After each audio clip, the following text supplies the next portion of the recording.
Hello दोस्तों, कैसे हैं आप सब? आई होप आप सभी अच्छे होंगे। दोस्तों, आज की वीडियो में हम बात करने वाले हैं, जब पति और पत्नी के बीच में किसी प्रकार की कोई लड़ाई या झगड़ा हो जाता है, तो सबसे पहले पत्नी अपने मायके आ जाती है। मायके आने के बाद दोस्तों लड़का उसको लाने के लिए हर संभव प्रयास करता है। उसको लेने के लिए घर भी जाते हैं, लेकिन फिर भी पत्नी नहीं आती है। उल्टा वह पति को धमकी देती है कि मैं तुम्हारे पूरे परिवार को जेल करा दूँगी और तुम्हें जेल करा दूँगी।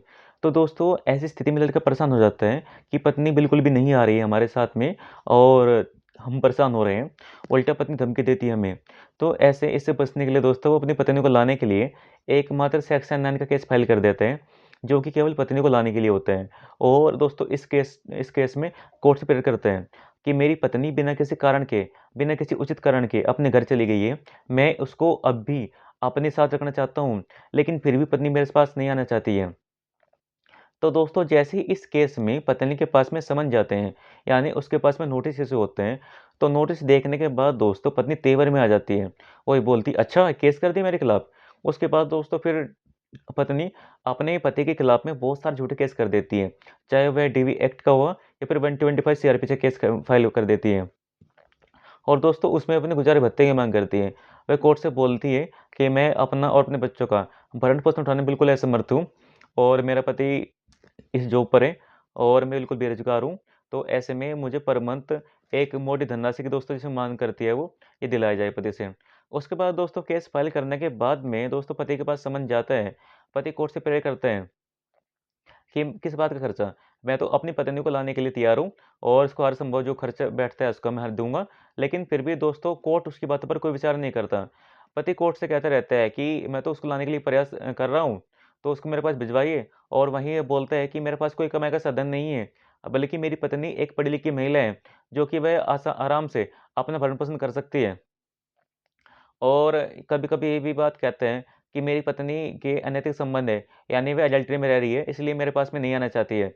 जिसके लिए दोस्तों उसके पास प्रूफ़ भी होते हैं। लेकिन फिर भी कोर्ट उसकी बातों पर बिल्कुल विचार नहीं करता और बिल्कुल एक एक मोटी रकम अपने वो आदेश में दे देता कह देते हैं कि पर मंथ आप अपनी पत्नी को ये रकम दोगे। और पति के खिलाफ आदेश पारित कर दिया जाए दोस्तों। जबकि पति कहता रहता है कि हमारे तो इतनी कोई कमाई का साधन नहीं है कि ये रकम हम दे सकें, लेकिन फिर भी उसकी बातों पर कोई विचार नहीं किया जाता दोस्तों। उसके बाद जब उसकी आर्थिक स्थिति अच्छी नहीं होती दोस्तों कि वो अपनी पत्नी को भरण-पोषण दे सके।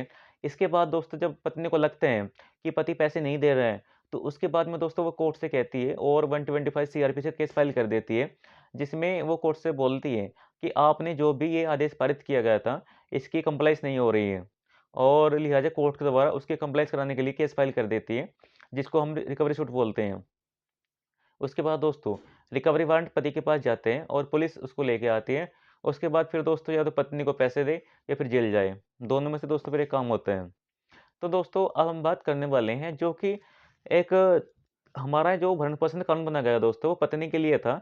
पत्नी के लिए एक वरदान के रूप में बनाया गया था कि ताकि इसलिए बनाया गया दोस्तों, क्योंकि प्रत्येक पुरुष का, प्रत्येक पति का कर्तव्य होता है कि वह अपनी पत्नी और अपने बच्चों का भरण-पोषण करे। यदि दोस्तों ऐसा कानून नहीं बनाया जाता, तो हो सकता था कि पत्नी व्यभिचारी हो जाए, वह कोई अनैतिक कार्य कर सके, वो गलत धंधा कर सके या फिर उसके बच्चे जो होते हैं, वो कोई अनैतिक कार्य कर सके या कोई बाल श्रम जो करते हैं वो कर सके। तो दोस्तों इस सब से बचाने के लिए, एक समाज को अच्छी दिशा देने के लिए, समाज को भटकने से बचाने के लिए दोस्तों ये कानून बनाया गया था, ताकि पत्नी अपने घर बैठे वो अपने बच्चों का पालन-पोषण कर सके दोस्तों। इसके लिए दोस्तों कानून बनाया गया था। लेकिन आज इस कानून का दोस्तों बड़े पैमाने पर यूज़ पति पति के खिलाफ हथियार के रूप में किया जा रहा है। बात कुछ दोस्तों होती नहीं है, सबसे पहले बस एक केस फाइल कर दिया जाता है, क्योंकि पति की आर्थिक स्थिति अच्छी नहीं होती कि वो पैसे दे सके। इसलिए दोस्तों वो एक केस फाइल कर दिया जाता है और उसको फिर मजबूर किया जाता है, या तो डिवोर्स ले या फिर क्या नाम जो पति से एक मोटी रकम दोस्तों एलिमनी के रूप में माँग करती है। उसकी माँग की जाए दोस्तों। तो आज के समय में इस कानून का दोस्तों हथियार के रूप में इस्तेमाल किया जा रहा है। चाहे पत्नी की स्थिति कितनी भी अच्छी क्यों ना हो, पत्नी भले कोई पढ़ी-लिखी हो, चाहे पीएचडी होल्डर क्यों ना हो, चाहे वो कहीं जॉब भी कर रही हो दोस्तों। भले ही पत्नी की कैरेक्टर लेस हो, बहुत ज़्यादा कैरेक्टर लेस हो दोस्तों, फिर भी वो अपने पति से भरण-पोषण के रूप में एक मोटी रकम की दोस्तों माँग करती है। तो आज के समय में दोस्तों इस कानून का बहुत ज़्यादा मिसयूज़ किया जा रहा है। तो दोस्तों इस कानून के बारे में आपकी क्या राय है मुझे बताइए? जैसा कि दोस्तों आप सभी जानते हैं कि 1 जुलाई से हमारा नया कानून लागू हो चुका है और इस कानून में दोस्तों हमें कुछ दोस्तों उम्मीद थी कि नया कानून में कुछ इसमें फेरबदल किया जाएगा, कुछ इसमें अमेंडमेंट किया जाएगा दोस्तों, लेकिन नहीं, बिल्कुल भी इसमें सेम जो कानून पहले बनाया गया था, वो इसमें बिल्कुल है।